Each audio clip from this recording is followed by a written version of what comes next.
manusia, karena manusia mulai lalai untuk menghormati alam sebagai Allah yang terwujud. Alam sebagai Allah yang terwujud. Mohon maaf ya, mohon maaf, mungkin para ahli kitab tidak pernah ngomong seperti saya. Anggap saya salah, enggak apa-apa. Pokoknya saya pengen anak cucu saya tidak bodoh. Anak cucu harus pinter, gagah seperti Bung Karno.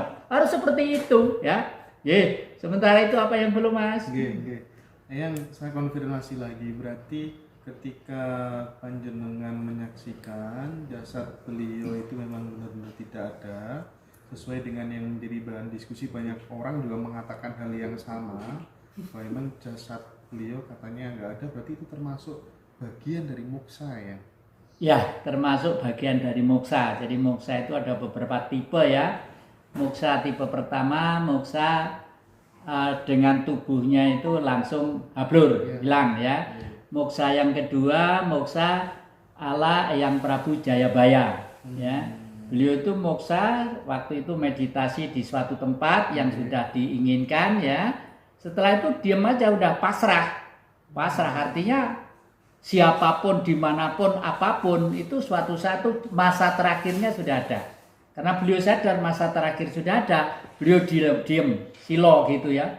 Lah terus pasrah pokoknya, pangan macan ya ben, pangan bajul ya ben itu. Akhirnya kan dirambati rumput-rumput gitu. Rambati rumput-rumput, rambati ini, lalu lama-lama ketutup menjadi suatu ringin putih yang besar. Ya. Nanti adik-adik kalau ke pedepaan saya kasih tahu ya, itu tuh moksa yang tiga. Lalu moksa ala Pangeran Diponegoro ya, itu moksa tipe ketiga.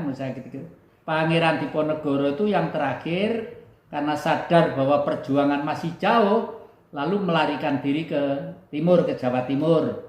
Di sini mendirikan suatu padepokan. Kalau bahasa agama disebut pesantren ya. Santri-santri diajari tentang budaya, tentang kepentingannya suatu bangsa, tentang manusia dan sebagainya. Setelah itu beliau sadar bahwa waktunya sudah akan selesai, akan ganti alam istilahnya. Bukan mati ya, akan ganti alam gitu. Beliau menggali lubang sendiri untuk tidur gitu. Lalu santri-santri atau santri-santri dikumpulkan, semua kasih tahu. Kenapa anak-anak semua saya kumpulkan? Karena begini ya, semua hidup itu tidak ada yang langgeng, termasuk bumi pun tidak langgeng. Cuma bumi itu berapa juta tahun kita tidak tahu habisnya, tapi yang kelihatan mata aja, pohon pun akan habis, binatang pun akan habis, apalagi manusia. Demikian juga saya. Nanti kalau saya sudah tidur, jangan sampai ada yang meneteskan mata satu pun. Karena dengan meneteskan mata itu saya menyadari bahwa anak-anak ini saking cintanya terhadap saya. Tapi saya akan lebih senang kalau anak-anak tegar seperti waktu perjuangan saya. Gitu. Akhirnya beliau yang membuat lubang tadi itu, beliau tidur, suruh nguruk, sudah tek gitu, udah nyawanya udah nggak ada. Nah itulah yang sekarang berada di Gunung Kawi ya. Disakralkan oleh para leluhur, para anak cucu ya. Cuma akhir-akhir ini banyak difitnah, katanya orang ke Gunung Kawi itu mau cari kekayaan, dan tidak benar itu. Itu fitnah dari kelompok-kelompok penganut iblis saja itu ya. Itu jadi kemarin tuh saya keliling ke Blitar itu nyekam semua leluhur saya, nyekar semua leluhur saya di sana ya.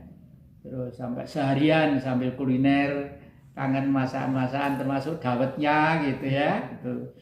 Jadi kalau Bung Karno sekarang banyak diisukan masih hidup atau tidak, masih hidup ya benar, tidak ya benar, karena memang semua menyaksikan ya bahwa waktu itu memang tidak ada, sudah dimakamkan ya, dinyatakannya masih hidup, masih ada saksinya sekarang tapi yang masih hidup ya. Tapi tidak di publik ya yang ya.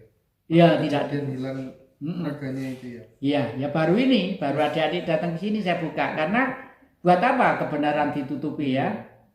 Lalu pada waktu tahun 98 Bung Karno meninggalnya kan tahun 71 ya. 98 Bung Karno tuh mendatangi salah seorang marinir yang pada waktu itu berjuang di Timur Timur. melawan Pretilin, ya.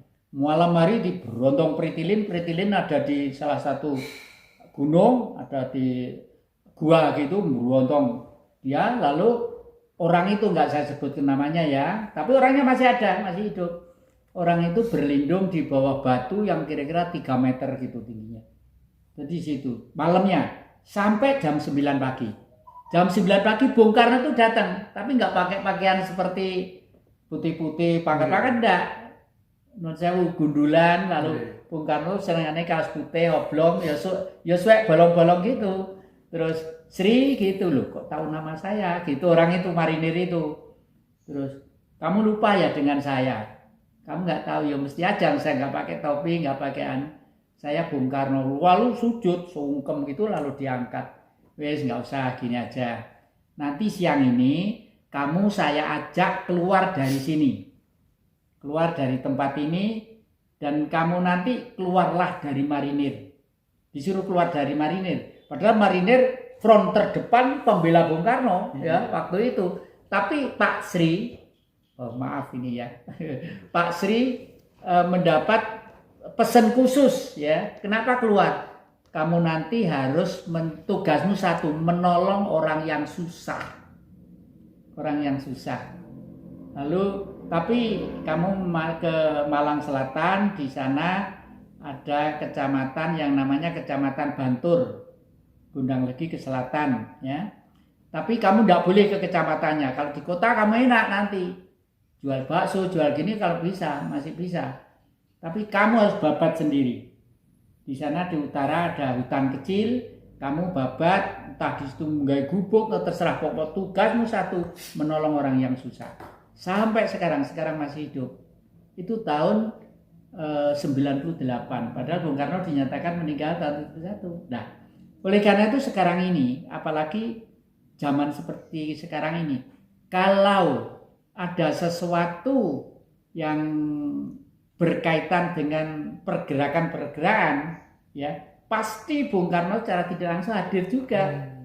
Wujud nyata ya? Ya bagi yang bisa melihat bisa, bagi yang tidak bisa ya seperti tidak ada apa-apa, karena beliau itu sudah berwujud sukma. Nah inilah yang tidak banyak difahami oleh orang. Ya, umumnya orang kalau sudah dinyatakan mati itu dianggap hilang. Ditelkim langsung masuk surga, lah kok enak? Ditumpangi salib 24 karat 5 kilo masuk surga, lah kok enak? Dibongi dupo 1 truk masuk surga, lah kok enak? Enggak, tetap konsekuensi logis dari waktu hidup, bagaimana otak memanage kehidupan ini, benar atau salah. Kalau saya menipu Mas Hendra yang untung, karena dosanya saya kurangi, masuk ke tubuh saya plek begitu. Itu bukan banyak nggak sadar ya.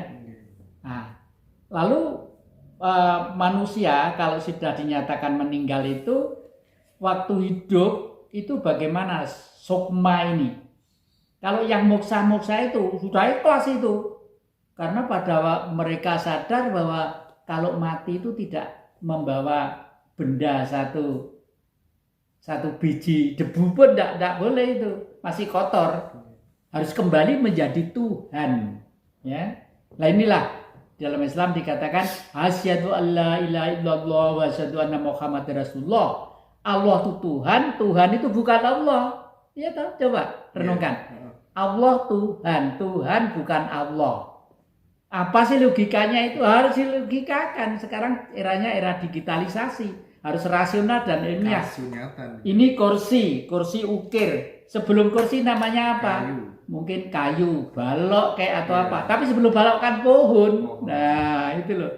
Jadi sukma itu seperti itu. Dan kita harus kembali menjadi suci. Supaya suci, jangan sampai materialistis. Oleh karena itu bangsa itu harus tegas. Tidak boleh bangsa hidup di dalam kehidupan yang liberal kapitalistis, tidak boleh. Karena modal akan menjadikan suatu tujuan pokok. Akhirnya rebutan kan? Karena teori ekonomi mengatakan mencari keuntungan yang sebesar-besarnya dengan modal dan ongkos yang seringan-ringannya. Nah akhirnya segala cara. Oleh karena itu di dalam buku saya yang 1 lembar, yang kemarin Iya. ikut Tuhan jalannya ini, ikut setan jalannya ini. Gampang itu satu lembar itu. Anak-anak